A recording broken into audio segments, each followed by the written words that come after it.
Hope so. Hey, it is January 19th, 2009, and we have a little bit delay on the interview. We're interviewing Kim Ades today from Ontario, Canada. Yes, and another Canuck. Yeah. I do a lot of folks from Canada, especially Ontario. I don't know what it is. They must know it's got connection up there. So we've got John, and you're from, is it British Columbia or Vancouver? Yeah, John overall, Victoria, British Columbia. From my podcast is WP Plugins A to Z. And you're going to be on WP Tonic next week. I am. I'm scheduled to be there next week for the roundtable on Thursday at 6 o'clock. Yeah, I use the CETA for my scheduling system, hooked in with Adobe,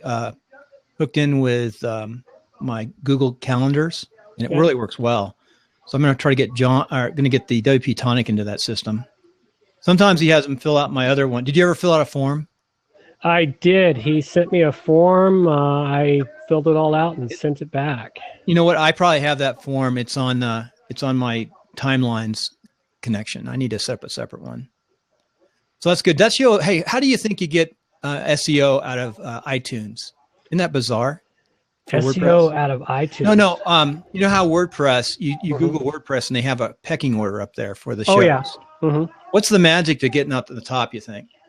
The magic is the number of reviews and the recency of the reviews. That is the magic I've discovered. Right now, we've dropped in the rankings there, and the reason is our listeners have stopped sending in reviews. So we're on a roll again to get our listeners back into iTunes to review us, because the more reviews you get, the higher you get.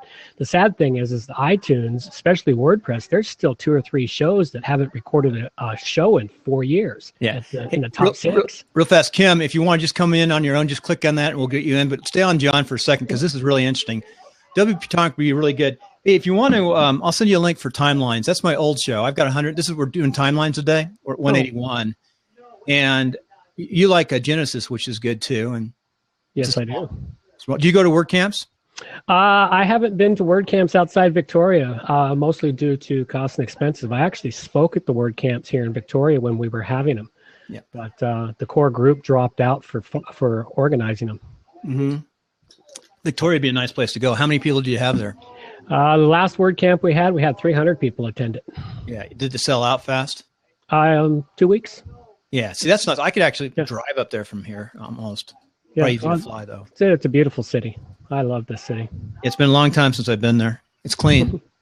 Very, very clean, very nice. It is the capital of British Columbia, but being on an island kind of gives us a really nice feel. We're sort of isolated from the rest of the world. It is, and you probably don't have too bad of winters, do you? No, we get the nice warm Canadian winters, which hover just above freezing, and we get rain. Like today's cloudy, rainy, just above freezing. So sort of like Seattle, Washington. Pretty much, it's almost the same weather as Seattle, except we get more sun. Mm-hmm. So what are you doing on WordPress these days? I am doing a lot of not development, but a lot of what am I looking at? Oh, repairs. Fixing broken websites. That's what I do a lot of. One of the things I'm doing these days, I'm trying to take this show of mine into be a full-time business. Instead of developing sites, I want WP Plugins to become a full-time show. We're trying to get some marketing revenue off of it? Marketing revenue. Right now I have a Kickstarter that I'm trying to see if my audience will help me raise the funds necessary to devote the time that's required to turn it into full-time, because I have to make a living, so my show gets a small chunk of my time compared to what it needs. Well, what would you do to improve your show? I think there's some... Well, one of the things I would do is get better sound. My quality is decent, but I need to buy slightly better equipment than what I have. Mm-hmm. The other thing I do is have it more consistent, because my show comes out weekly, but there'll be times where my business will get in the way and it won't come out for a week and a half or 2 weeks. I think that's one of the keys that I'm playing around with. WP Tonic has been high as 2. Yeah. And I think it's the consistency of the launch time.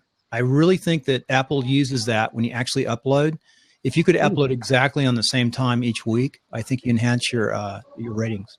Oh, really? I didn't know that. And believe it or not, we've been playing with it, watching it. We think it has to do with the speed of the website too. Oh, I think I think because you have a website link in there down below. If you look when they have it on iTunes, right? And I think they're pinging that website. That's quite possible too. So that's where, I mean, I like to compare notes because it's a small world and there's only a handful of people really working at, the SEO. And if you're one or two, we've been number 2. I know you've been number 2 too, haven't you? We have. We've been up there at number 2. And right now, I think as of yesterday when we were recording, we're back down at number 5. Yeah. This business like you're in, and I'm on the business side of WordPress, not the programming side. Mm-hmm. But I'm slowly learning PHP and everything I need to know. Yeah. But I want to focus on the business side of it. Jonathan has gone into building a SaaS product. Have you ever built SaaS? No, I haven't. That's one step that I have not even looked at yet. Yeah, he's come in and I don't want to say how much money he's spent with programming, and he could do it. He just doesn't have time. He's got a pretty good team though of people working on the site. But I've come from Genesis Dynamics strictly, and I'll tell you what, that's the best thing I ever did was just hook into Genesis and stay with Genesis, because I have 1920 sites. I've had 2 break in 2 years, and all I did is recover them a day before. I said, let me just go ahead and reset them back a day. Yep. And that's how I fix them. And I looked in, what did I do? And I'm really careful with plugins. Yeah, well, I'm not so careful with them. I go kind of crazy. I mean, my own site at one point in time, I think I had 125 plugins running on it. I noticed developers have a tendency to go crazy. Yeah, it's not only that, but that's what my show is all based around, is plugins. So I'm constantly testing them and I'm throwing them together to see what works in the mix. Hey, Kim, just come on in. Just click the open seat. Click it, double click it. If you've never done blab before, it's really easy. You get to see John and I just blabbing. I am vaping Okanagan Valley today by CB Vapes. Hey, let me open up real fast. Stay on the line. Let me open up. Let me send you an invitation to sign up for timelines. Hey, vaping saved my life, man. Really? I was a pack-a-day smoker, and I was having some issues. I started vaping several years ago, and I went from a pack-a-day on-the-couch smoker to running my first marathon in a few months. I can tell you some stories about lobbyists. Lobbyists actually trying to help the industry, and Philip Morris getting involved. Oh yeah. Stay on the line with me. Don't stay. You'll say hi to Kim, and you'll sign up. But I want to give you this link. Let me open up the right page here. So if you go to timelines, this is like my second website I ever built. It's my first real podcast. It is my first podcast. I just kept it going. It's sort of it's my fun podcast. I get to meet a lot of neat people. And WP Tonics are a money podcast, and then I've got a political podcast too. Oh, a political podcast. Which one's that? I'm trying to. I love both. What I'm trying to do is on politics. I'm trying to develop some streamlined systems that allow local officials to get elected with less money, which I've done already. I've proven that system. So I'm going to help. I just put a link in there for the interview. If you just click that, you might have already filled one out. If you already filled one out, don't worry about it. Just go right to the scheduling link. The schedule because I think you are already on there. I'm pretty sure you are. I actually filled this one out, but you didn't hit the scheduling for me. So you got your scheduled for WP Tonic, but go hit the scheduling one and pick a time at 9:00 in the morning. 9:00 in the morning. Hit the scheduling link. That number 2 part. Go directly to part 2. Part 2. And it'll open up Visita. Kim, I'm going to help you real fast with our system. What I really recommend people do is, like you did, come on before or after and just talk before or after the show, because I'm on every morning at 9:00. I should come up earlier, probably. My wife is so busy right now. We have a live stream. We do live streaming in Reno, and we have a live stream tonight with the big conventions and stuff. So she's getting all the lists. She manages the list, the people. It's like she's getting pretty good. I bought her a MacBook Pro. She's getting pretty good in numbers. Scheduling 22nd at 9:00. Is that what I'm looking at here? It gives you 20 seconds. 20 seconds shouldn't be open, but because there's another person there. But if you just go in there, you'll see openings. You'll see how there's the opening ones. Yeah. Well, it shows the 19th, the 22nd, 28th, 29th. Let me get my calendar open. Let's get the right month, January. And I'm going to help Kim get up too. The 19th is today. That's not open. Tomorrow's not open, the 21st, not the 22nd, 23rd, 25th, 26th, 27th. The next one open is 28th and 29th and the 30th.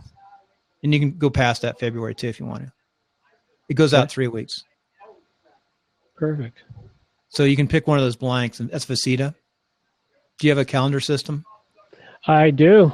I've got a QOT scheduler tied to my Google Calendar, and they it allows people to go to my website and book time with me. I'm starting to use it for people to book interviews to be on my show. So this is not a huge podcast, but we'll get 300 to 500 people eventually watching the show, 4 or 5. So it's not bad. It ages. It's evergreen, and it's good SEO. Yeah, I got to go, John. Thanks for coming up. Yeah, thanks a lot for having me appear in here real quickly. Yeah, thanks. I'm going to work with Kim right now. All right, bye. All right, take care, Bill. Bye.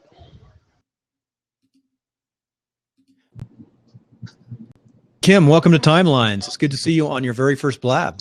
I'm so happy to be here, truly. So we're live in Toronto, or Ontario, Toronto. I think I said that right, and Reno, Nevada. So we're coming from Reno, Nevada to Ontario, Toronto. But if you can see the little map, we're around the world. We've got people from England watching us.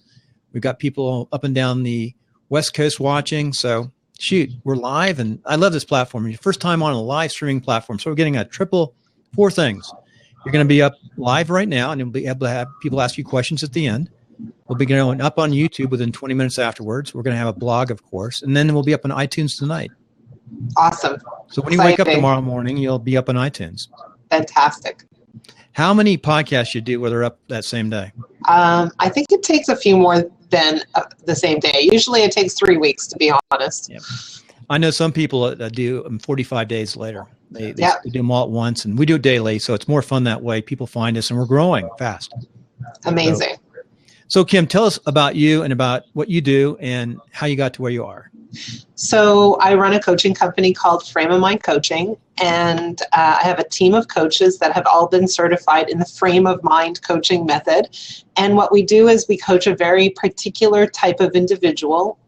That person is usually very, very highly driven. They've already achieved some measure of goals, and they have 3 things in common. Number 1 is that they have big goals that they want to achieve. Number 2 is that they have a sense that they want to make a difference in the world. And number 3 is they're spirited individuals, and they're people who typically want to live an extraordinary life.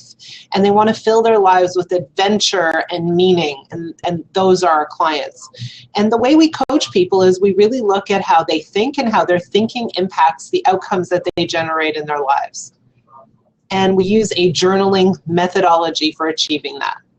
I saw that. The journaling. In fact, I almost put the title of journaling. Right now, it's your business is about you. I just took one of your points, but I saw that journaling. Can you go into more detail? What is the journaling all about?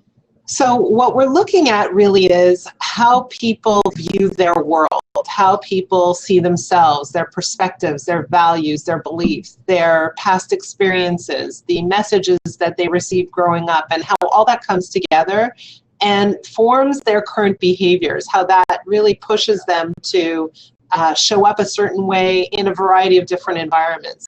And so why do we ask our clients to journal is that when they journal, we get to acquire a great deal of data from them, but they share with us really their interpretation of what's happening in their lives.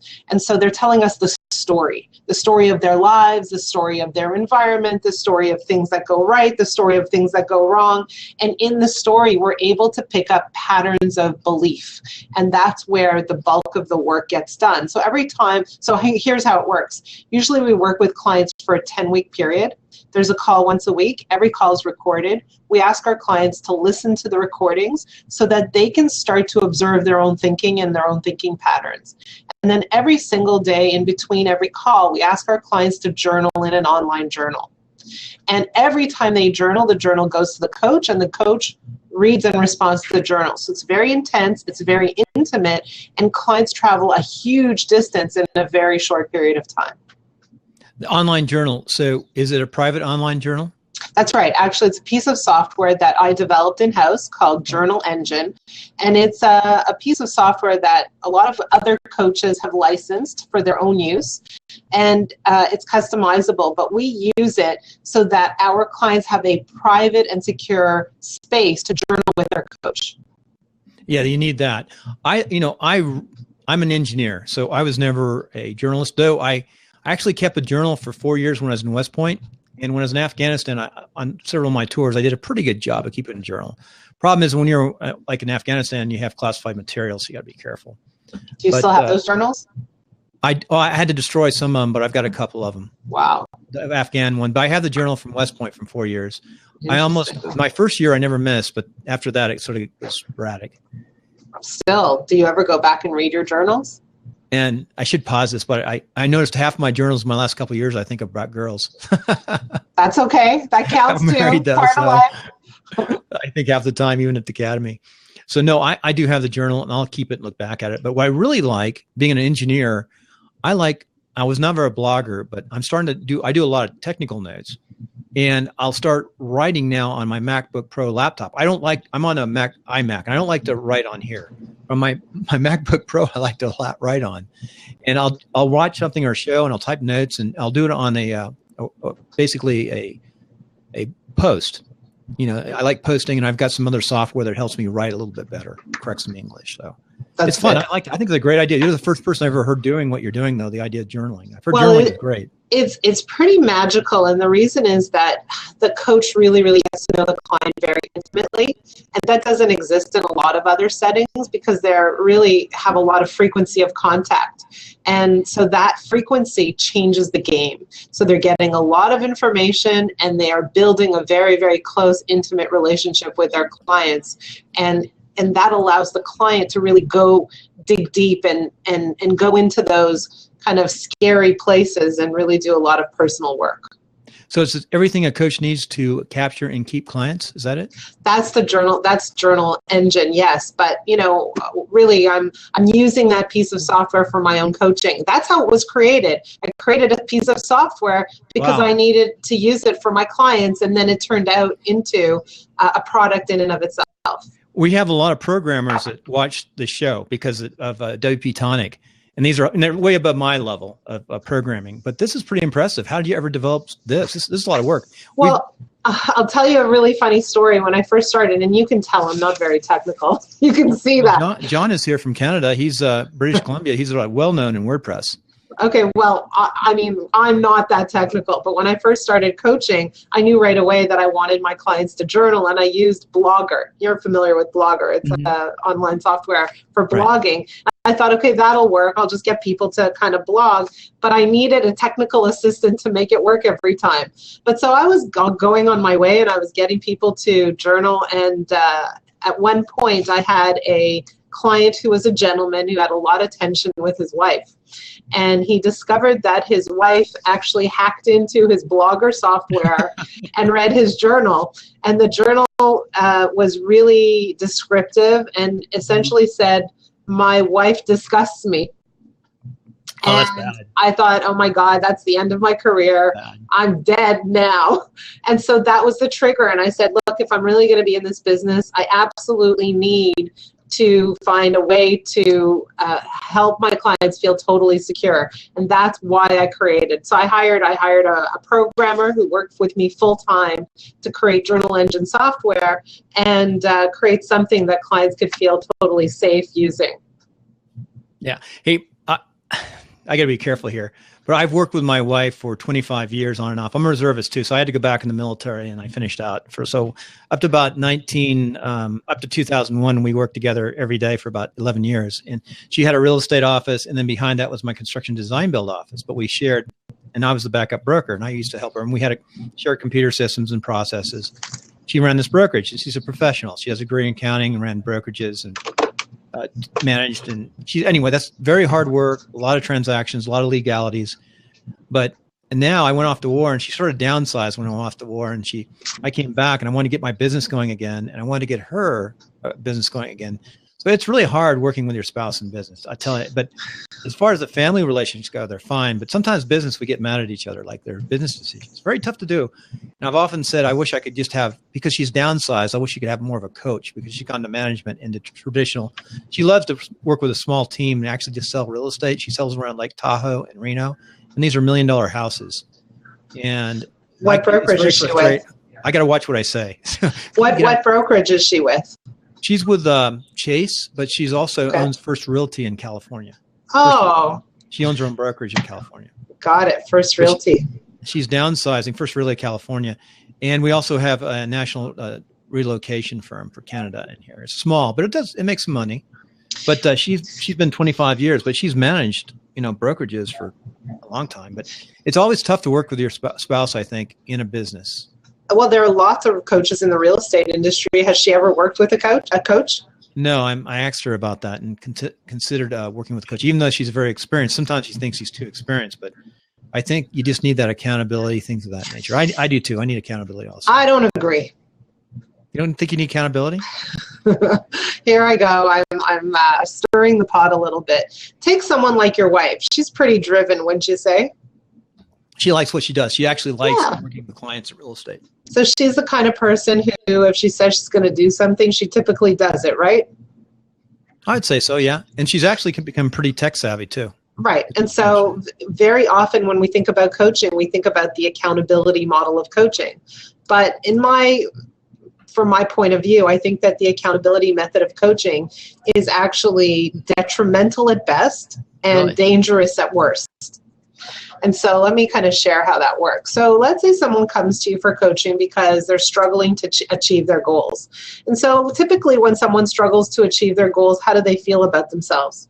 Probably low esteem per se. Or frustrated. You know, maybe they feel like they should have done it on their own. Maybe they feel like, you know, they can't figure out why they can't manage on their own.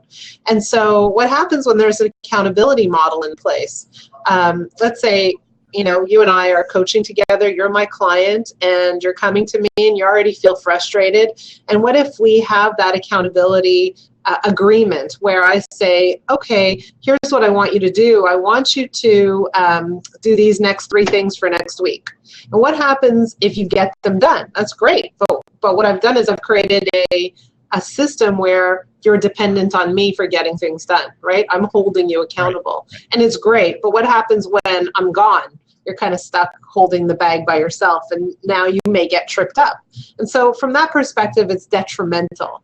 From the perspective of danger, what happens if you show up on that call and you actually didn't do the 3 things that you were supposed to do? How do you feel now? Better or worse than before you hired me as a coach? Yeah, it's going to be a negative influence to get them done. Exactly. So now I've exacerbated the problem. The very reason you came to me is because you don't feel good about yourself. Now I've amped up the... Hold that thought. We're going to go to a break, and we're going to come back and find out why you don't feel good about yourself, and then what you can do, how your system's better. All right? Not better, but how your system's different. Okay. And then what's a better way to do it? I'll say something like that. Okay. So sometimes I double click. So I'm going to do a blank. We're going to come back. Sorry about that. I'm looking at my clock too. 2-second loss, 2-minute loss.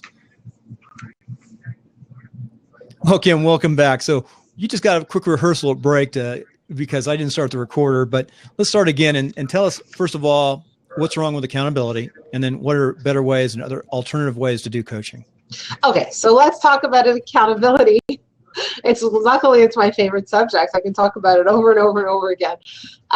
So if accountability doesn't work, in other words, if I hold you accountable and I say, Bill, here's what I want you to do next week, and you come to our coaching call and you don't actually do what you're supposed to do, you probably feel uncomfortable. You probably feel a little ashamed, a little embarrassed, like you're wasting your time or you're wasting your money, or here's further confirmation that you just suck, right? And so what I've done is, in creating a model of accountability, is I've actually made your problem a whole lot worse than it was when you started. And so when you look at the highly driven population, they typically don't need methods of accountability. They don't need someone else to hold them accountable. As a coach, my job isn't to say, you have to answer to me. My job is to say, hey, you're important. You need to answer to yourself. And there's a reason why you haven't been doing that so far. Let's look at those reasons and let's clear them out of the way so that you feel great about making a commitment to yourself and executing on that plan. So that's really what we're creating. We're creating systems whereby the coach isn't someone that you respond to or answer to, but rather the coach is someone who's a partner who walks by your side and sheds light on the ways that you're thinking that are contradicting your desires. That's what we're doing. Okay, that's good. And how does the journaling fit into what you're doing? Again, every time you journal, what the coach does is the coach gets to see exactly how you think and gets to probe and ask questions and go deeper so that really what we're doing is identifying your core beliefs and how your core beliefs affect your results. And I said it before, I'm not sure if it got captured, but thinking or thought always precedes action. And so what I'm not interested in is helping you manage your behaviors. What I'm really interested in is helping you shift your thinking so your thinking is aligned with your goals and desires. And when that happens, your behaviors naturally follow. Hey, one thing that's really important, what I did here, folks, at the break, what happens is sometimes it's a little touchy. There's a little red dot that says recording, and I'll click it, but I'll start thinking. I'm already thinking about what I'm going to say to you because it's sort of like multitasking. And the best way to do these shows is actually have what we call an engineer or someone behind the scenes either monitoring or watching. And I do that with Jonathan. It's our top show. But how could I, in my mind, I don't know if there's any tricks on this, how could I double check every time before I flip my thought to make sure that we're recording? Because I do need a silent gap in there. So maybe you just say, verify recording, silent gap, question or something like that. Is that anything to do with how you're training or to train somebody? Because, I just messed up that little task. How could I not mess up that task in the future? I record my calls with my clients, and on a very rare occasion, I've forgotten to hit record. And what happens is my clients have actually reminded me, hey, Kim, don't you have to hit record? But this is what I do. I get someone on the call, and before we even say anything, I say, hold on, let me hit record. Mm-hmm. And then if there's a pause and I come back, before I say any word, it's always hold on, let me hit record. And so it's part of my mental psyche that record happens before speaking. Kind of like brushing your teeth happens before kissing. It does? It does. Even when you're married? Even when you're married. I'm going sideways here. As a pilot, we use checklists, and I do have a checklist when I do post-production. First thing, for example, is we'll shoot this to YouTube immediately. And then your show notes are already done, by the way. I did that the night before. Wow. Most of them. But that's interesting. So you've got to somehow remember, hit record, and just work it into your psyche. And some people might want your help in those areas or figure out little tricks to do that. Yeah. There are certainly tricks. I mean, you can put a little sticky on your phone that says, don't forget to hit record, or just remember to hit record. Right. Yeah. So lots of ways. On this journaling really, really interests me. I'm looking at your site right now, your product. What's the best time to journal? Honestly, anytime. Some people do it first thing in the morning. Some people do it right before they go to bed. I find that the best thing to do is to create a bit of a schedule so that you're journaling at the same time every day, and that it's part of your routine. I seem to be so busy in the morning that I probably can't journal in the morning. Probably sometime in the afternoon or night, because I'm so busy. My mornings are filled because we do the show live at 9. And I kid you not, it seems like everyone in the world is calling me or wanting me for something at 8 o'clock. That's right. 8 o'clock is the So why is 9 o'clock the magic time? No, 9 is when we do the show. No, I know, but why did you pick 9? Why didn't you pick 11? I don't know. I thought about changing it, but I want to go slow to change. I really seriously looked at, first of all, my girls are in gymnastics. We're a big gymnastics family. So we revolve around gymnastics training in the afternoons, 4 hours a day. So we have to make sure that my wife are available. My wife is still a professional, so I have to be the backup. So the afternoons I may have to drive or do something. I see. So you want to keep your afternoons open. After 2 o'clock, I've got to be flexible. And after 2, I'm sort of not done, but I'm flex. So I most of my appointments, I work up until about 2 o'clock on hardcore online streaming and editing. I usually edit the show, though. I start editing the show at night now. I wanted initially to edit it like right after the show, but again, I have a lot of things that are building up right now for people to ask me to do, and we'll stay on for a while for questions. So it's just a process. I mean, I've met amazing people like yourself on this show and make me think different. Like your journaling, this journaling engine, I'm really impressed that you put this together. Like, how long ago did you do that?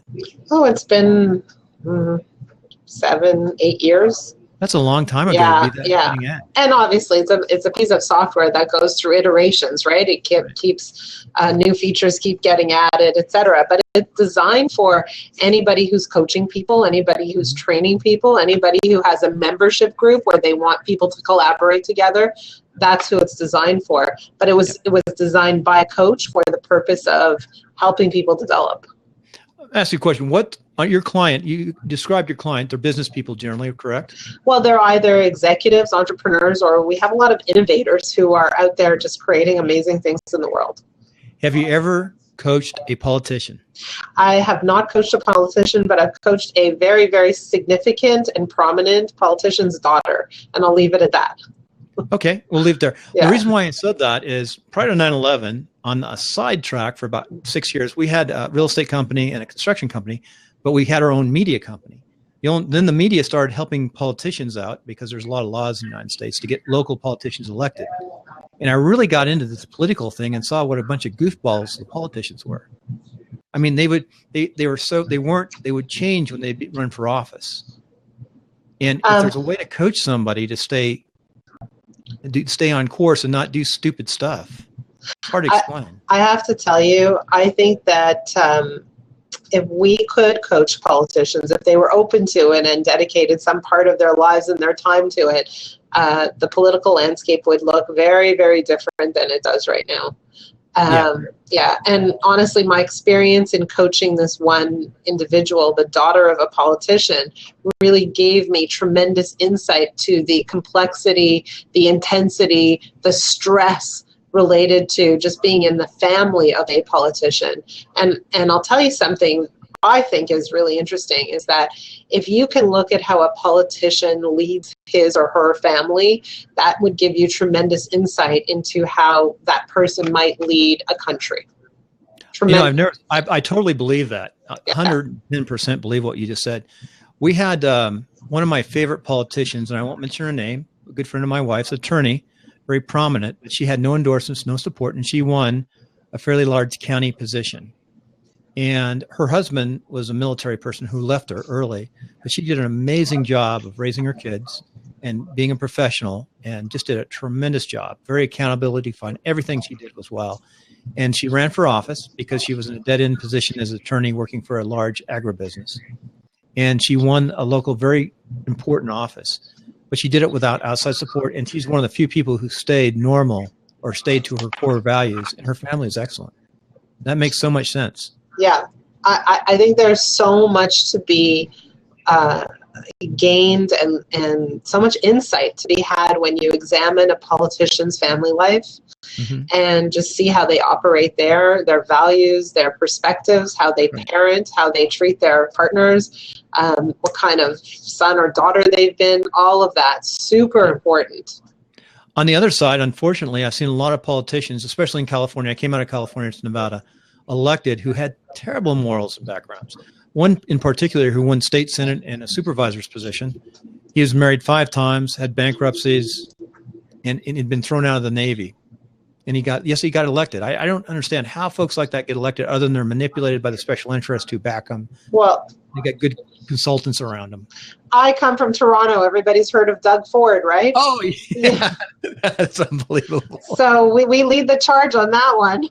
How did you do that? I don't know. What were you guys thinking? Well, I don't know what we were thinking. I have no idea. It was a blip in time for us. They just had temporary insanity. That's what it had to be. How long was he in office?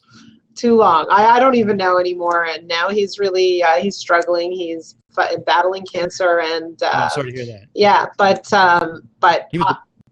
man, that was a bad choice. He was excellent entertainment, though. He was excellent, man. Some good videos came out of him. Yes, great entertainment. That's about it. How did the city do under him?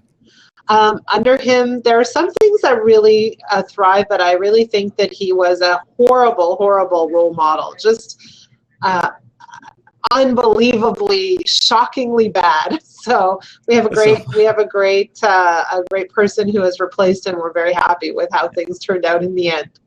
Well, I'm going to close. We're going off track here, but in politics, the most important thing to me is the quality of people the politician puts around them once they're elected. That's the difference of night and day.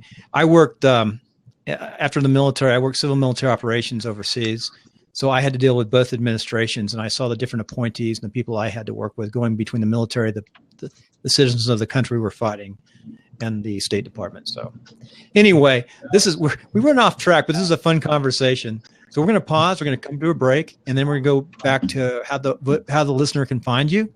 And you're going to give us one last commercial and one last question. Perfect. Okay, Kim, that's great. But you know what? We're going to go to a break. We ran a little late on that session. We're going to come back with success principles. Then we're going to do your commercial. And then finally, one last question. Perfect. Hey, Kim, we're back from the break. Let's go right into success principles. Awesome. But before we do, did you hit record? I did. Thank you. I hit record and I verified it. I usually do that like once every 3 or 4 shows, and that's bad. But I'm going to let you read the first one, then I'll ask you about the last 4. Okay, so my first success principle is what you focus on grows. And really what that alludes to is whatever you put your attention on will expand in your experience. Very often we tend to pay attention to the things that are not working in our lives. It takes a great deal of discipline and focus to turn your attention to that which you want rather than that which you're not too happy with. Okay, very good. Yeah. Very, very good. Number 2, always assume positive intent. Yeah, so that's huge, especially if you're a mother or a father and you have kids and you sometimes wonder what the heck your kids are up to, or if you're a leader of an organization and you have employees and you're not too sure where they're coming from. If you assume and even assign positive intent, then they're willing to share what they're up to, they're willing to share where they're challenged, and it's easy to direct them towards a mutual goal. So always, always assume positive intent. Very good. Great pathways to entry, not boundaries. So very often people think about the idea of creating healthy boundaries. And what that might mean is, well, you know, I'm not going to let people call me after 10 o'clock because that's too late, or I'm not, you know, all these things that they're not going to do. And what I find is that when we create boundaries, what we typically do is focus on those things that we don't want. It's literally like putting our back against the door and saying, don't come in. These are the things I don't want. But when you have your back against the door, what does that mean? You're really not in the middle of the room dancing. And so what we want to do is help people formulate their lives and make statements of things that they want rather than what they don't. So instead of saying, I don't want anyone to call me, after 10 o'clock, we help them formulate ideas that say, I'm going to be in bed by 10 o'clock, I'm going to shut my phone at 10 o'clock, and I'm available for people to call between 7 and 10. And so that makes a statement of what they want. There's no boundary. It's totally the opposite of a boundary.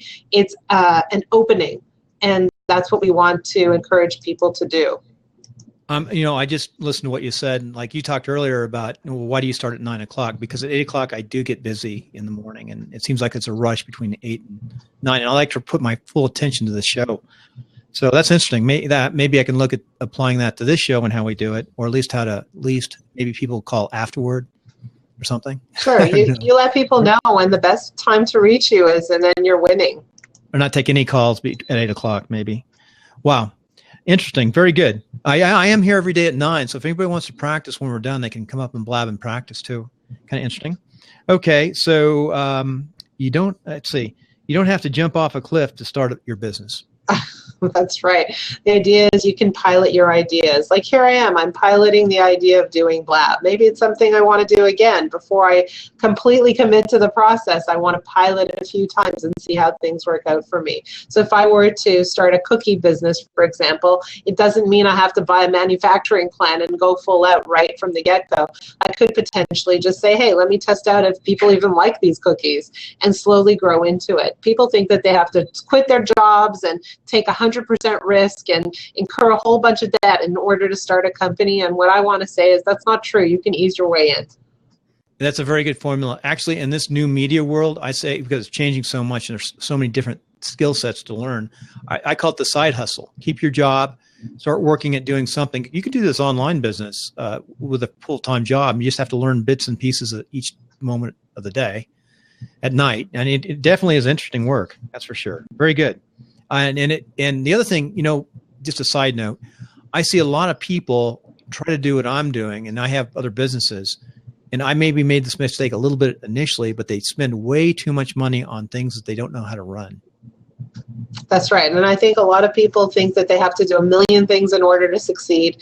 And what I always recommend is pick 1 or 2 things and do those really well. Yeah. Building blocks, step by step, inch by inch. Your business is about you. Your business is about you 100%. The idea here is that you are the core of your business. As a leader, the way you think will impact your business more than any other factor.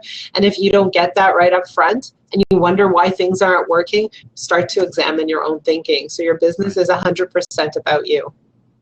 Very good. And let me take a quick pause, and we're going to come back again to that last. Oh, Dr. Nicholas Hernandez just came in from Laguna Beach. We're going to take a quick pause and come back again to how we can find you online and different places, as well as one last question. So coming back off the break, this has been a unique show, but a very interesting show, Kim. But we want to tell the listener how they can find you, and then a real short commercial of what products you offer. So anyone can find me at frameofmindcoaching.com. And for whoever's listening, I strongly, strongly encourage you to take a snapshot of your frame of mind. And the way you do that is on the website, there is an assessment that allows you to see how your thinking is either working for you or holding you in a state of hostage. And so please take that assessment and just take an idea, give yourself an idea of where you stand at this point in your life. It's a phenomenal process. What do we offer? We offer coaching, we offer maintenance, we offer training, we offer all kinds of things, speaking engagements for corporations, but we really like to talk to you and see what your needs are and then figure it out from there. Very good. And one last question. Being up in Canada, what is your favorite food? My favorite food, you're going to expect me to say poutine, and it really just isn't. And I have to say that, if I were not on a gluten-free, carb-free, sugar-free eating plan, my favorite food would have to be Miss Vicky's chips. Oh, yes. Love that. I can relate to the diet lifestyle. You look healthy. One last question, second last question. You look very healthy, outgoing. You stay in shape, you work out. I do my best. I eat really, really well, really clean, take all my supplements, and, I try my best to take care of myself. We'll have you on next year. You'll have to tell us about your supplements and how to stay healthy. Oh, God, that's a story in and of itself, but happy to share. Okay. Next year, come on back, give us an update. We're going to, for those live in the audience right now, stay on, please. We're going to stay on YouTube. We're going to finish up the iTunes. It's a little long today on iTunes, so you get a little extra bonus material here. And come up and ask some questions. Thanks, Kim, for coming on the iTunes portion. And we're still not done yet, though. Thank you. Okay, we're back on the YouTube portion. We just finished up, so we're open for questions. John is recycling. He's using ManyCam, I think. Basically, it's an emulator on the computer, so he's probably have to recycle in and out. But he's already got some plods. Hey, Nick, why don't you come up? Nick is fairly new to this platform. He's using a Chromebook. I don't know if he can come up or not. Dr. Nicholas Hernandez, an artist from Laguna Beach, big Bernie supporter. So Bernie's got a great family. Bernie is I'm not a supporter, but he's actually his integrity is strong. I'm not a socialist, so. But that's a political. Nick is real active in that campaign cycle down in Orange County, Southern California. Can you hear me, Bill? You're good. What are you using for mic? Just the computer. That's fine. It's good to tell you're using a Chromebook. Hey, John, he's using a Chromebook with 4 mega RAM and some cheesy chip. Wow. Nice going. Yeah, this computer's amazing. 272 out the door, and I've never had a better computer. Look at the quality of that picture coming off the computer. When he hooks up this little $50 mic, he sounds better than me. He's got the richest sound. He does Meet the Voter on Sunday nights. He's one of the full-time panelists. Very nice sound. Which had 2,700 downloads last week. Wow. So we're getting there. That's good. So I want to say, great interview, Kim. John. Thank you. It was very enlightening and interesting. I really like the idea you have there of making people accountable to themselves. One of the hardest things I deal with myself is being accountable to myself. The problem with being a self-motivated entrepreneur, I guess, is the word for it. Well, I will bet you that there are some places where you are totally accountable, and there are some places where you just fail. And that's human nature. We're all like that. And the question is, why are those areas different? And what's driving kind of action and motivation in one area, and what's stopping you in the other? So that's what I would be curious about exploring. Interesting. Hey, I've got a follow-up question, and Nick can relate to this too, and it's for Kim. My two daughters are 13 and 16, or 13 and 15 and a half. And they're both gymnasts. Nick just disappeared. He must have unplugged himself. Come on back up, Nick. I want to get him in this question. But anyway, because he knows my daughters. There he comes. He was playing. Nick, what happened? Oh, you put in your headset. Yeah, and he's an artist from Chapman. Plugged in the mic. Can you hear me? You vape now, don't you? Nick, do you vape? You vape? You mean herb? Yeah. You vape a little bit. Yeah, John is really big on the vape. And I think I know the number one lobbyist for vaping. Well, I was going to say earlier, he's worried about Philip Morris coming in because Philip Morris is now getting heavily into vaping. And they're about to get heavily into marijuana too, I think. Yeah, they all are. I know some lobbyists in those areas. I'm seeing the tea leaves.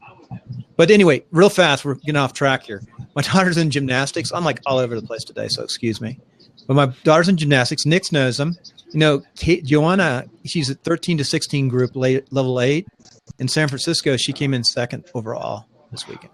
Amazing. Nice. So how do you take a child like that? And then my daughter's 15 and a half. You know, she's not the same level. I mean, she loves gymnastics, passionately loves it, but the younger one's the amazing one.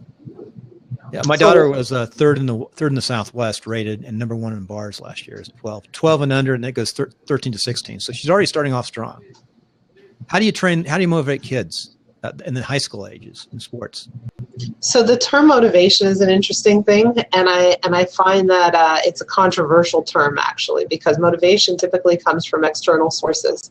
And so I'm not that interested in motivating kids. I'm interested in inspiring kids. I'm interested in helping them see their capacity. I'm interested in helping them get rid of their own self-doubt and whatever barriers are preventing them from soaring and being as great as your daughter already is. And so I don't need to motivate anybody. I don't need to impose my will on anybody or give them my version of the world and how it should be. What I do need to do is share my vision of their greatness with them so that they can get a glimpse of themselves through those lenses, which is very often where kids, they don't get that very often. You know, imagine in a classroom, for example, if a teacher took a kid aside every day, even 2 kids aside, and spoke to them quietly in, like, let's say a huddle-like format, you know, like you just kind of put your arms on their shoulders, and you say to the kid, here's what I think is amazing about you. And I just watched you do X, Y, or Z, and that was awesome. What would happen to the kid if they got those messages from their teachers of just acknowledgement and noticing what was right about the kid? We spend so much time telling our kids what they're doing wrong and fixing their behaviors and guiding them and disciplining them that they are afraid to make a move. They're terrified. They're paralyzed. They have so much anxiety these days. It's unreal. I have 5 kids, by the way. I was going to, I wanted to ask you about your family beforehand, but got running a little late. Good. Yeah. I saw that on your write-up, 5 kids, but good. Kids is my specialty. How do you manage 5 kids and run a business and be a professional? You know what? I really, really practice just being where I am. So if my kid is talking to me, I focus on my kid. If I'm on a blab, I focus on my blab, and I just try to be where I am. Nice. One thing at a time. Focus on the compartmentalize. I can say that. I'm a Buddhist, and that's our premise in life is just be here now. Stay in the moment. And everything is revealed. Everything you need is right here, right in front of you all the time. And no real need to go too much into the future or to pine over the past. I think you're correct. If you stay in the moment, you'll get the best results in your life.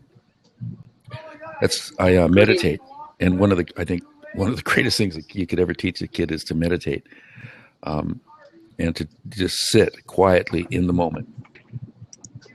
I think I need to meditate before this show in the future. Or journal. No, you did 9:15 this morning, or journal. I said, "Oh, that's so good." I got that little break here, and I have a few extra minutes because I forgot it's on the schedule for 9:15, which is good for me. That's even a better time that gives me 15 more minutes in the morning, or even anyway, maybe 10 o'clock. I need to do it at 10. There you go.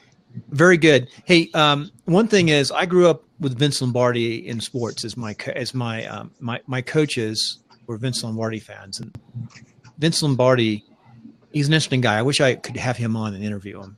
He'd be a tough interview, though. But do you know who Vince Lombardi is? Yes, of course. Yeah, he's like one of my heroes from Green Bay as a kid.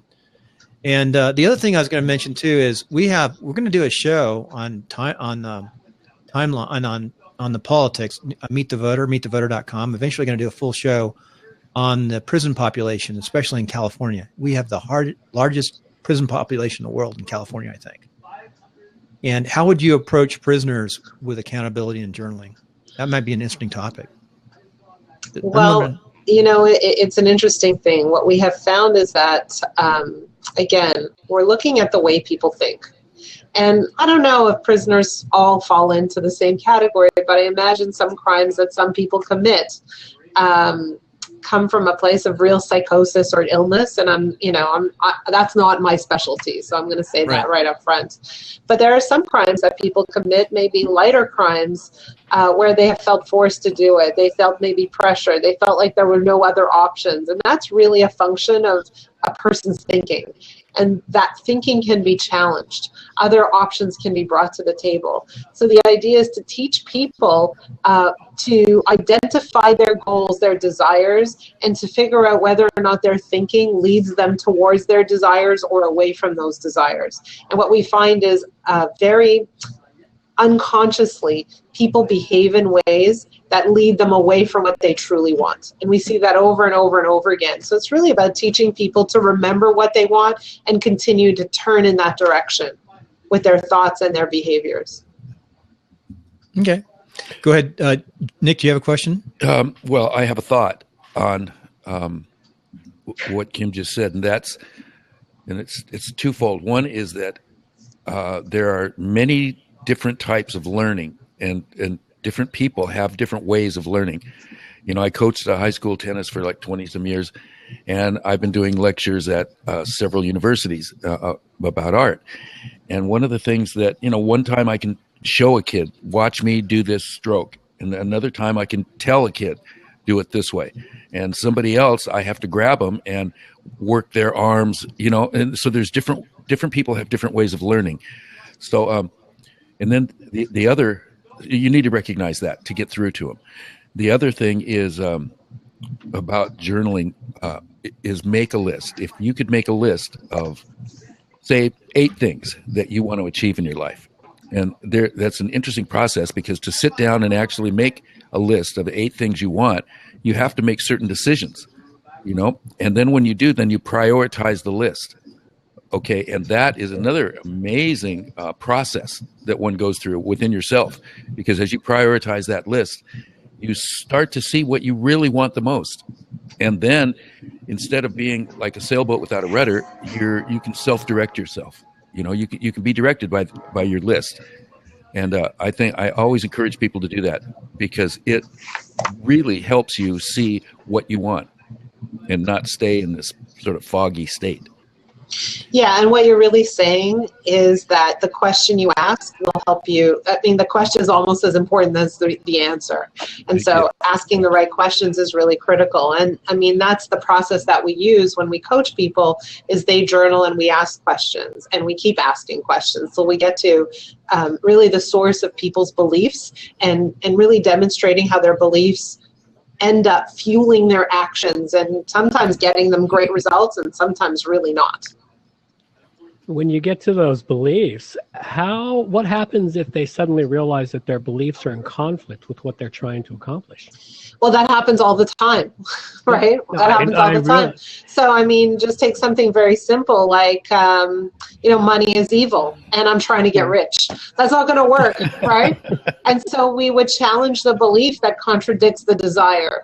And we do that, really, but by a series of questions or having dialogue about that and giving them examples of how sometimes money leads to really wonderful and great things, and that they can choose what money leads to, and giving them options and really equipping them to make decisions for themselves about what money needs to mean. But that's what we do. First of all, people don't even, the real issue is people don't have consciousness about the beliefs that drive them. And so the moment that we bring the consciousness to the equation, then they can choose. They can choose to say, yeah, this is a belief I want to stay with. or they can choose to say that belief makes absolutely no sense. I'm trading it in for something better. And so the real job is in bringing it to the forefront of the conversation and equipping people to make choices around their beliefs. Excellent. That's perfect. Yeah. John, you're going to start to go full time online on the virtual side, creating a podcast netcast. Probably assume I would recommend that you do a netcast, do everything. Podcasting. What topic are you going to use? And is there some things that maybe Kim can help you with, or some of those topics or ideas? Well, the topic that I'll be using for the show is what I've been currently using for the last 5 years, which is WordPress plugins. And WordPress is a very vast open field, and the plugins, I've watched them develop. When I started my show, there was less than 9,000 plugins. Now there's over 50,000 and growing. And so it's a never-ending source of material for me, and it's a never-ending source of information and developers and people to bring into the show. Like, it's been like that since the beginning. I probably should have, years ago, moved it more towards full-time. But what's happened in the last few months is I've been in conflict with the show versus my developing business. And I've had to come down to a choice of I need to take one of the two and make it full-time. I want to make the show full-time because I thoroughly enjoy this. It turned out for a person who actually failed a class in college for not being able to give a presentation in class to someone who gets up and gives public speeches at a WordCamp with a room of 300 people. So I love, if anybody gets a chance to go to WordCamp, I love WordCamps. The people are so neat. They are. They're lots of fun. But so what I'm trying to do is, as I mentioned, I have a Kickstarter. I'm trying to find ways to fund the necessity. I'm trying to find ways to get the funding needed for the 3 to 6 months I need to get everything set up and fully functioning with giving it my full attention. If we could, just a side note, Kim, I'm going to say, if we took the top 4 WordPress, so the problem with WordPress, it's so niched down. It's going to grow, but it's so niched down in this environment, this iTunes environment. It's a unique crowd. You could take the top 4 sites and then get some of the big backers, like at the WordCamps, to back those 4 sites. You'd be set. And you're in the top 4 generally. You're from top 4 to 5. You've played around with some different systems. I think Jonathan talked to you months ago. Because you had 2 sites up. I remember he was telling me about why you had 2. Well, what happened there was I initially started putting my podcast through my personal website. Mm-hmm. And then when I brought WP Plugins A to Z website online, I was just copying the link over, and for some reason iTunes picked it up as a source. I never submitted it as a source. iTunes just said, "Oh, hey, this is a source." So it ran 2 streams of my podcast up there. Yep. There's a way I could mess up people too with the RSS streams and technical side. I'll show you off. It's insane. Hey guys, I have a coaching call starting in 2 minutes. Okay. So I'm going to have to jet off, but it was such a pleasure to meet all of you, and it would be great to be in touch kind of after this is over at some point. Well, Kim, when you come down to Reno, I'm not going to say who the sponsor is yet until they sign the paperwork. But one of our sponsors is going to be one of the top 2 restaurants in town. So we'll have to take you there to brunch. I'm up for that. They're competing for each other right now. Nick is eating at one of them. What's the name? And if you're out on the wet coast, hey, I'll be happy to meet with you, Kim. John, stay online too. And and Nick is down Laguna Beach. It's a beautiful area. How close are you to the beach, Nick? I'm looking this way, right down at Catalina. I'm about 3-4 blocks. Oh, nice. You're looking at the hills on like a hill. This. On a hill, looking right down at the Montage. I almost bought, a place on 3rd Street for $80,000 like 30 years ago. Well, it was great meeting you all, and thank you so much, Bill, for hosting me on your show. It was really a lot of fun. I learned a lot about this blab business. Wave, and I'll take you offline. And call anytime you need any help, or come back on the backside of the show if you have questions. A lot of times we'll help people on the backside of the show with their site, depending on the conversation. So okay, awesome. Wave, thank you so much. Bye, guys. Everyone, Kim, it was good meeting you. Take care. Good meeting you too. I'm going to get a cup of coffee. Be right back. Go ahead and get a cup of coffee. That opens up the seat. I want to have, Mike come in because I had a Vince Lombardi question. I was thinking of Vince Lombardi. My mind is like all over the place. I started my business doing live streaming, and there's only 2 live streamers in town. And the other live streamer has big government grants. and I went in behind them to do live streaming, live streaming. Mm-hmm. And I was setting up with my little MacBook Pro with a camera and doing Google Plus Hangouts, and it was better than theirs. And I said, look, I can teach you how to stream your own stuff pretty darn easily. And I upset more people in government around here when I did that because of government grants. You cut into the government grant business. I kid you not. I mean, this company exists because of government grants. Yeah. And I want to teach people how to stream their own stuff. It's so easy. We're streaming right now. I mean, technically, I could put up my MacBook Pro, put this little 920 up, and stream anything anywhere with 3 up, 3 down. And just teach people. And then so I've written a course. This Blab showed up. I wrote a course, and then Blab showed up, so it changed my whole course. It threw it all out. Yeah, well, Blab, I only discovered Blab at the beginning of this month. And, well, if I go up to your name, you've been on for 20 days. Yeah, 20 days. I discovered it right after I launched my Kickstarter when I started contacting people. Yeah, and Nick is. I've shown our political show is coming up here. No politicians I know have really come up and used Blab yet, but every politician could meet with a constituency in their community on Blab, and it wouldn't affect. Just come up and be there at a certain time every week.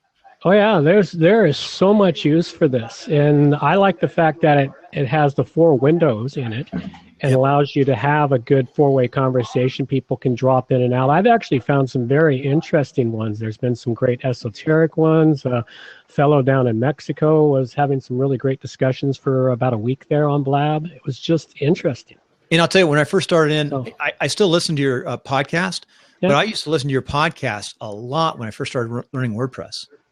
Yeah, I heard that a lot. What was really surprised me is I didn't realize I had such the audience. And so I got on here and I started talking to people and I'm meeting people and going, well, I've been listening to you for a while. I said, oh, wow. It's fun to meet you.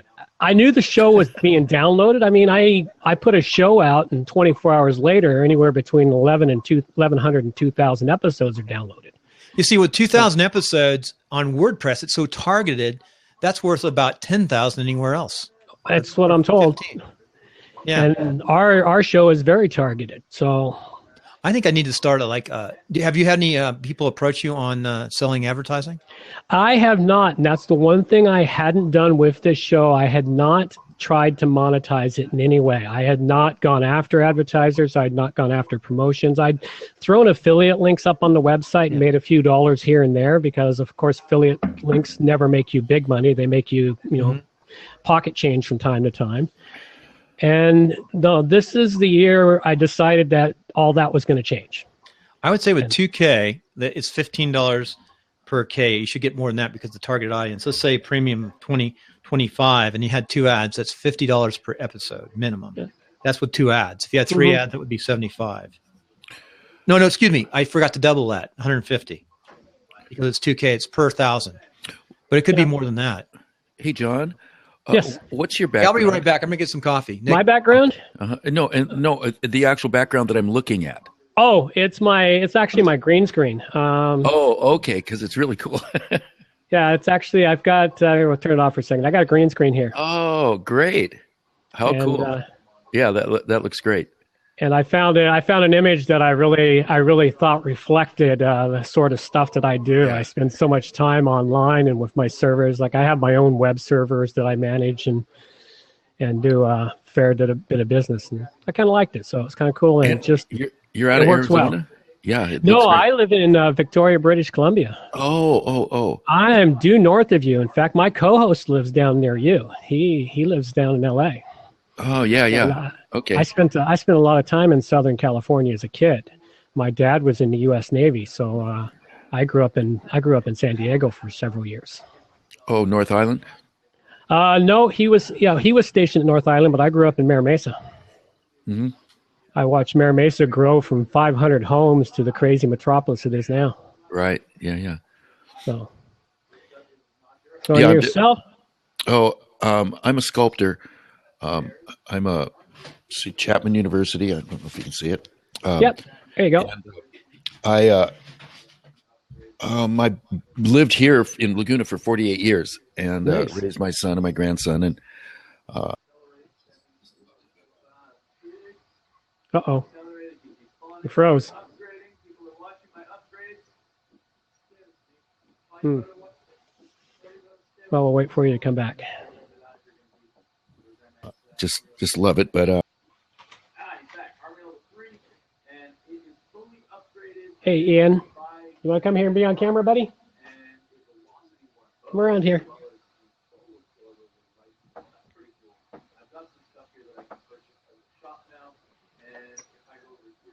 Hello, guys. There we go. Let you in. okay, yeah, all of a sudden it just stopped. Come on this side, buddy. Is Come that on just a this side. blab thing? Come on this side. Hey, Uh-oh. there's a good-looking guy.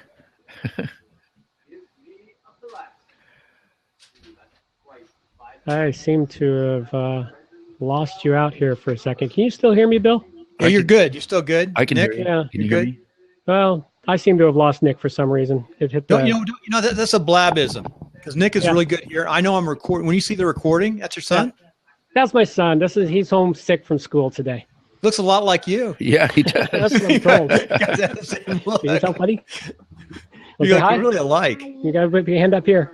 Wow. Hi. There you go. What's I've your never name? seen such a match. You look like you sure you didn't clone your son? Yeah, it'd be nice. I need a clone. Someone's do all the stuff for It'll me. work. You know, I did that with my son. When he was 12. We had design build construction. He was on job sites at 12 years old. Yeah. He worked from 12, and then he was good at tile and paint. We did a lot of tile. We did three or four trades. And Brian is really good. He still does that today. He'll go out on the side and tile just for helping people. Yeah, well, my fun. son is already into computers. I've set him up on his computer to start recording. He plays, like all kids at his age, play video games. His favorite is Minecraft. And so I set him up to record his Minecraft games and start to talk into him because he wants to be like his YouTube stars, his YouTube heroes. My youngest, the 13, they're both good students, is going into a special program when they start doing computer work right away. Yeah, well, Red that's what he'll be doing. Anyway, I've got a glitch here, or not a glitch, but a little bit of a bug going on. It's probably due to me downloading files while I'm working. Hey, do me a favor, Just hit the refresh and see how it goes. No, don't refresh. Can you restart your whole computer and come back in? Oh, well, I can't at the moment. I'm downloading some important files, but I can restart my browser and come back in. You don't have to. You're perfect. There's no problems. You just can't see Nick, huh? I can't see Nick. I get what happens here, and I know what it is. I get a thing up here that says no connection. Are you sure your connection isn't blocked by a firewall? Wait until you see this. You'll be perfect. Yeah. I have seen Blab go down all the way across the United States and the world, and then come up in certain areas by IP address. Oh, okay. Well, Can you hear me, John? I'll let it wander through and Guess see how it goes. I just can't hear you, Nick. Sorry. You can't hear Nick either? I can't hear Can you him hear me, or Bill? see him. You're loud and clear. You'll see on the YouTube. You can. I'll do a little clip. Guys look perfect on my side. Hey, do me a favor, John. Just refresh the browser. Shut down Chrome like a Chrome leak. Yep. And come back in. I'll pop over there and check it out. Oh, wait a sec. See, well, Nick's going to come back in. That's a good test to see if Nick's you coming can back in. You see him? Hear me now, John? There he is. Now I can see you fine. That is so That's strange. really bizarre. I know. It's interesting. You're smarter than I am on computers. How did you get to where you are computer-wise? By the way, before you go on the show, like you're going to do a show, it's really good to come on the second half like this, like we're doing now. Remember, Nick, I used to tell people before they come on politics, our show, the meetthevoter.com, Meet the Voter. Before you come on the show, come on the backside of a blab and just talk. Get used to it. Yeah. That's what I did for the first week. I just went everywhere and spent time talking to people. And then I also spent time tweaking and getting myself some camera modifiers so I could actually have a cool image. I just use the background because I think it does use up some processing systems in the computer. Yeah. And there's other things that are really good out there too. That's all right. I have a fairly high-end machine due to the amount of work I do. Mm-hmm. What are you running? I'm running an what kind of chip? Intel. Trying to get the chip name in my head. An i7 maybe? No, it's not an Intel chip. It's the other guys. Yeah, ADM? ADM, yeah. Anyway, it's an 8-core processor. It's running 24 gigs of RAM and Windows 7. And the video card is a 2 gig video card, and I can't remember the chip that's on it. I had a design build construction company, and we had Exchange Server and AutoCAD and all the high-end stuff. I had one ADM machine, and that outdid everybody else. I said, I did, but it can't do that, but it did. It was more stable and better. It ran better than the Intel. Oh no, this is one of my more stable machines I built. I used to own a computer store here in Victoria. Oh, neat. Back in the mid 2000s, I had a computer store for about 3 years, and then I saw the coming of the failure of hardware. Mm-hmm. I was already seeing the problems of being able to make a profit off of selling the hardware. Yep. And I went, nah, time to sell this thing, and I sold it about a year before hardware collapsed. What year was that? 2009. Oh, wow, that late.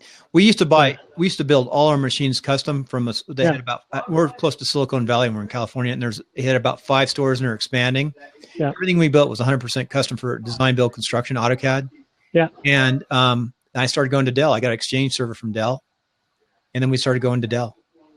And then all the Dell stuff was like a third less at the same power. Yeah, that was the problem I was facing in having my own computer store, because I was building custom machines at the time. Yeah. The other thing too is we were good enough with networking and systems where we didn't need anybody locally to help us. Yeah. So they worked themselves out of a job. You got some sound. Listen, you got some background, so that's okay. No, hey, another thing, just a couple tricks on here.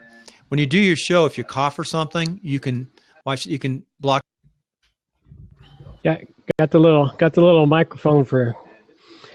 Yeah, I'm getting used to all the things on here. I'm actually going to do another show this afternoon. Well, actually, in another 20 minutes. I scheduled a blab for 11 o'clock. Yeah. Have you done your podcast yet with it?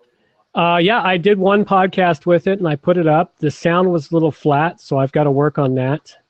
I'm getting a pretty good sound wave. How do you process your sound? How do you post-process? I post-process it through a very old program called Cool Edit Pro, something I picked up when I went to college I learned it when I took the Applied Communication program here in Victoria, and it was the software that we used at the radio station I worked at.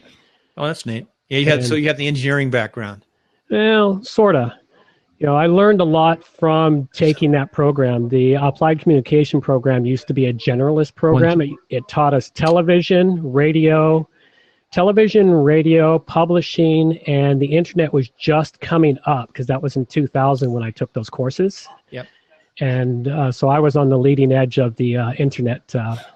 I just realized something. I'm using a Scarlett 2i2, which I had a beautiful mixer. I still have a mixer, and I still use a mixer, but using a Scarlett, and you have to turn it down when you do this. And I didn't have it down because I was doing some Adobe work, voiceovers, and I didn't have this down. So I might be clipping on this whole program. So be it. Yeah, so we get for using Blab and not checking it. I found something that helps me deal with the clipping a little bit. Levelator. Oh, I have Levelator. Yeah, I've got Levelator, and I've also the paid system. Yeah. I use Levelator if the sound's really messed up. So I'll run it through Levelator. And what I usually do is Dolby Edition, and I'll just do multi-band compression, and it comes out pretty good depending on what I use. And sometimes, if I get away with it, I'll just do a hard limit of -3 dB. Nick, you're probably getting this is too tech stuff to you. This is, yeah. What I want to do is, you talked about the sound. I want to get the quality of sound you hear on the very top radio shows when they're downloading their podcasts. Oh yeah, well you need a good sound room for that, and a very good control board. I missed the control boards from when I was going to school. So they're using a condensing mic in a great sound room, right? Yeah, a condensing mic in a soundproof room. Like I when I first got stuff for my podcast, I made the mistake of buying a condenser mic, and I realized it picked up everything in the room, from the fan at my computer to everything. And I went, oh yeah, and then so I had to sell that mic off and go pick myself up a nice dynamic mic, which is what I've got now. What are you using? What is it called? Nick has got the ATR 2100. Pre-Source. PreSonus is what it's called. Nice. Yeah. A good mic. The only thing with dynamic is you get a little S at the end. Yeah. Well, I have a little bit of give and take until I can afford better equipment. But when I got this mic, my sound jumped dramatically in the show. I think this mic came in about episode 160 on my show. So if you go back, and it's like you can go back to the first 40 episodes where I was using, like I have a mic on my headset here, but that's what I use for Skype. But I had an even cheaper headset than this for my first 40 episodes. You probably have more engineering skill than anybody that comes on that I've talked to. Yeah. I mean, because you've worked in a radio. If you got to work in a radio. Well, the radio was fun. I thoroughly enjoyed it. I just wasn't very good at standing behind the mic back then. Did you engineer or did you actually do a show? We did a show. It was required for us to, when we were going to school, we actually had to do 6 weeks in the station, and we had to do a morning show every day for 6 weeks. We had to do from, what's the morning show? It was 5 a.m. to 9 a.m. Yeah. And we had to produce the commercials. We had to set up the carts. We had to mix it. One day you would be mixing. One day you would be running the board. One day you would be the person behind the mic. I think it was a team of 3 of us, so we were rotating positions every day. Yeah. Depending on how the schedule went. So we learned how to do all the aspects that require a small radio station to run. So and it was a live radio station that broadcast out to, I think our range went all the way to Vancouver. Watch this. Can I get good sound on Blab like radio?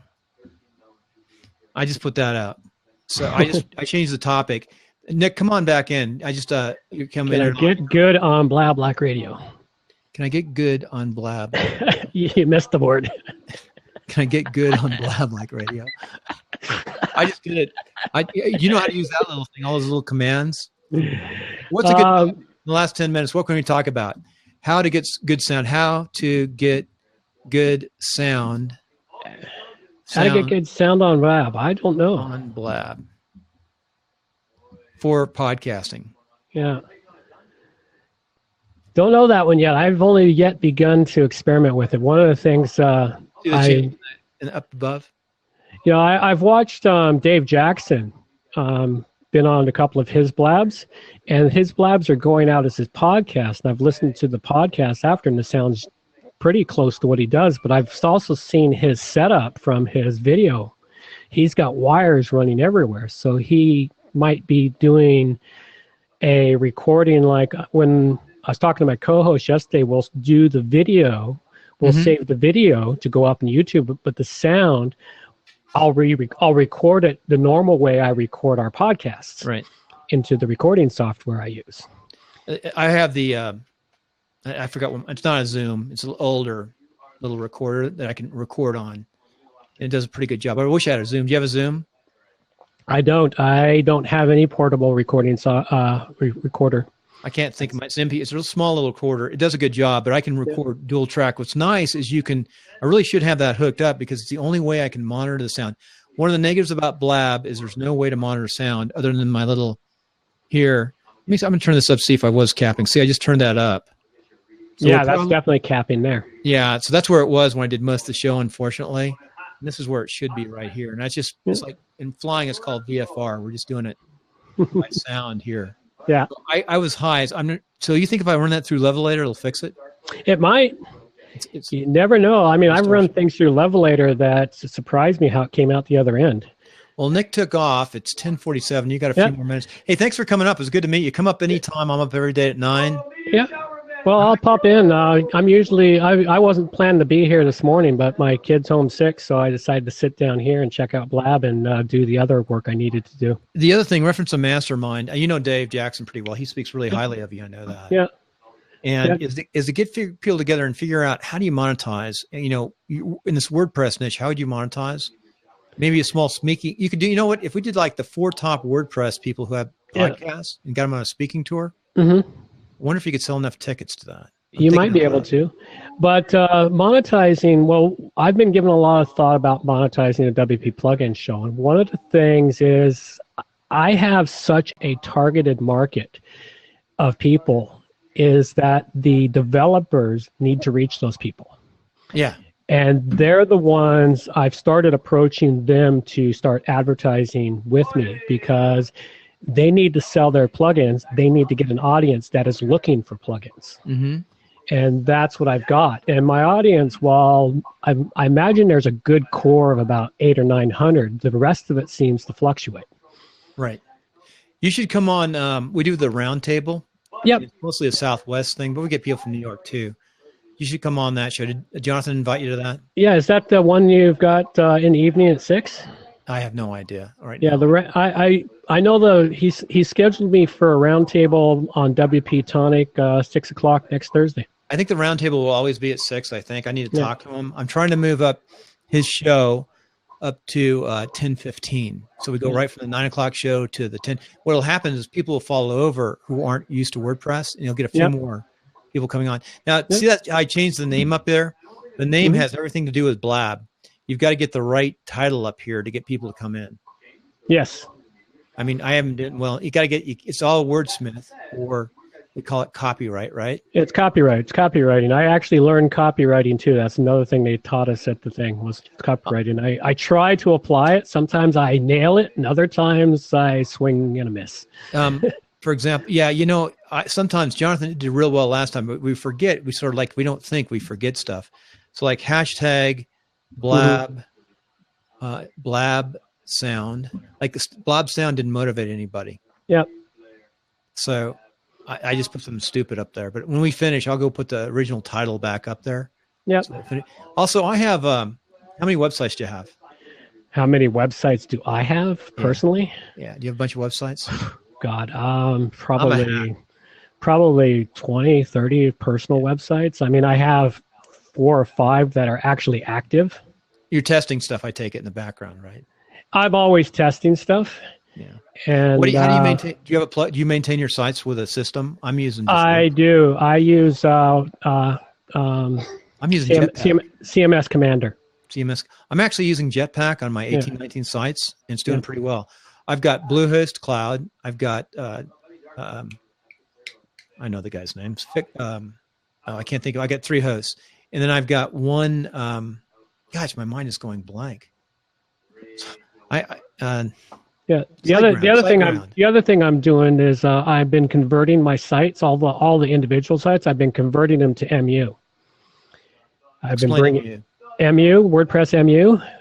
It's one deployment of WordPress, and you can put multiple domains on it. If you want to see a good thing I've done with it, put the link in here. I'd love to go back to the links.